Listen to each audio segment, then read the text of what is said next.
दोस्तों, मेरे YouTube channel में रवि दोस्ती टेक में आप सभी दोस्तों का स्वागत है। मैं आज आपके लिए बहुत ही अच्छी हॉन्टेड स्टोरी लेके आया हूँ। दोस्तों, इस स्टोरी को पूरा एंड तक जरूर सुने। बहुत ही अच्छी हॉन्टेड स्टोरी है और चैनल को सब्सक्राइब कर ले और ऑल बेल आइकन को जरूर दबा ले ताकि आपको नोटिफिकेशन मिलती रहे। और दोस्तों, मैं अपने चैनल पे हॉन्टेड कार्टून वीडियो भी अपलोड करता रहता हूँ। दोस्तों, आपको ये कहानी अच्छी लगे तो कहानी को लाइक करें और कमेंट सेक्शन में कमेंट करके हमें ज़रूर बताएं आपको हमारी कहानी कैसी लगी।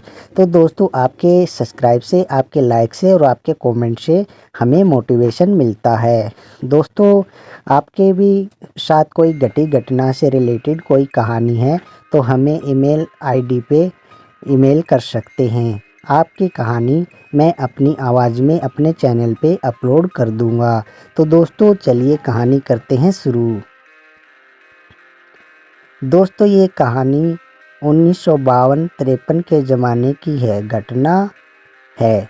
5 शिकारी मध्य प्रदेश के जंगलों में शिकार खेलने गए थे। उन्हें ठहरने के लिए जगह नहीं मिल रही थी।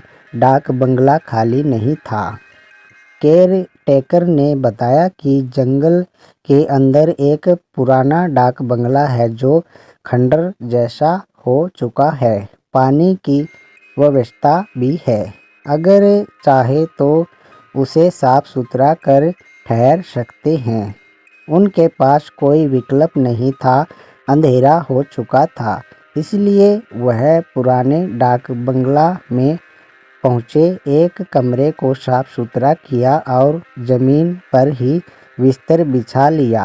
अपनी बंदूकें और राइफलें दीवार में टिका दिन और ताश खेलने बैठ गए।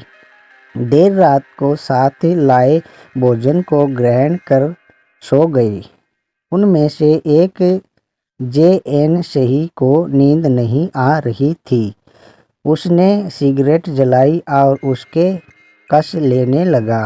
तभी उसने देखा कि अचानक खिड़की से एक हाथ बढ़ता हुआ उसकी गर्दन की ओर आ रहा है। वह चौंक गया और जोर से चिल्लाया। अन्य लोग उठ गए। हाथ गायब हो गया। उसने सबको घटना की जानकारी दी तो उन्होंने कहा कि यह तुम्हारा भ्रम होगा, यहाँ सपना देखा होगा। खिड़की से इतनी दूर हाथ कैसे पहुँचेगा? नहीं, जगह में कभी कभी ऐसा लगता है। सो जाओ, कहीं कुछ नहीं है। उसने लाख विश्वास दिलाने की कोशिश की। यह सच है, लेकिन किसी ने विश्वास नहीं किया। सारे लोग फिर सो गए। उसने भी सोने की कोशिश की, लेकिन नींद नहीं आई। सुबह उठकर सभी लोग नाश्ता पानी कर शिकार की तलाश में निकल गए। उस दिन सिर्फ कुछ वन मुर्गियाँ मिली, जिन्हें शाम को पकाकर उन लोगों ने खाया। थोड़ा टहल घूम रहे वह ताश खेलने लगे।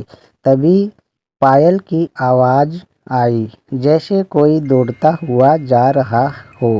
इतनी रात में कौन औरत जंगल में दौड़ रही है? उनके मन में सवाल उठा। खिड़की पर जाकर देखा तो कुछ दिखाई नहीं पड़ा। वह खाना खाकर चुपचाप सो गई। जे.एन. सही को उस रात भी नींद नहीं आ रही थी। वह उस हाथ के बारे में ही सोच रहे थे। तभी झपकी लगी। आँख खुली तो देखा कि खिड़की से एक हाथ उनकी गर्दन तक पहुँच चुका है। खिड़की पर एक लड़की खड़ी हंस रही है। वह चिल्लाए। सभी लोग उठ गए। उन्होंने पूरी बात बताई और कहा कि चिल्लाता नहीं तो मेरी गर्दन दबा।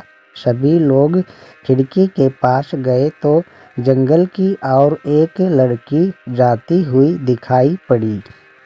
उसके पायल की आवाज़ आ रही थी। सभी लोगों को विश्वास हो गया कि कुछ ना कुछ चक्कर है। उसी की बात करते हुए वह सो गए। अगले दिन वह लोग नाश्ता पानी कर शिकार पर निकले। रास्ते में कुछ आदिवासी मिले। उन्होंने पूछा कि आप लोग किधर जा रहे हैं। उन्होंने बताया कि शेर का शिकार करने आए थे, वह मिल नहीं रहा है, तो अब हिरन मारकर चले जाएंगे।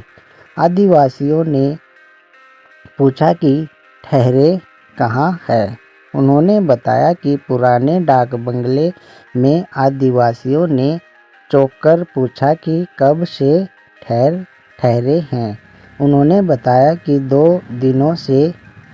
आदिवासियों ने हैरानी से पूछा कि 2 दिन ने ठहरे हैं और जीवित है, क्या मतलब साहब? वह बहुत डाक बंगला है। वहाँ एक लड़की की भटकती आत्मा है जो हर ठहरने वाले को मार डालती है। किसी की आत्मा है वह एक केयर टेकर की बेटी थी। एक बार कैरेक्टर बीमार था और कुछ शिकारी ठहरे हुए थे। चौकीदार के बीमार होने के कारण उसकी बेटी ही उन्हें खाना पानी देने जाती थी। उन्होंने उसके साथ जबरदस्ती की और मार डाला। तभी से डाक बंगला वीराना हो गया। कोई भूला भटका ठहरता तो लड़की की आत्मा ने मार डाला। बंगला भूता हो गया। आप लोग भी वहाँ से हट जाइए। रुकने का विचार हो तो गांव में चले आइए। उन लोगों ने रात किसी तरह काटी और सुबह होते ही वापस लौटने की तैयारी करने लगे। रात को वह लड़की खिड़की के पास आई और बोली कि देवी देवताओं की कृपा ने तुम्हें बचा लिया, फिर कभी इधर मत आना। तो हमारी कहानी दोस्तों हुई पूरी।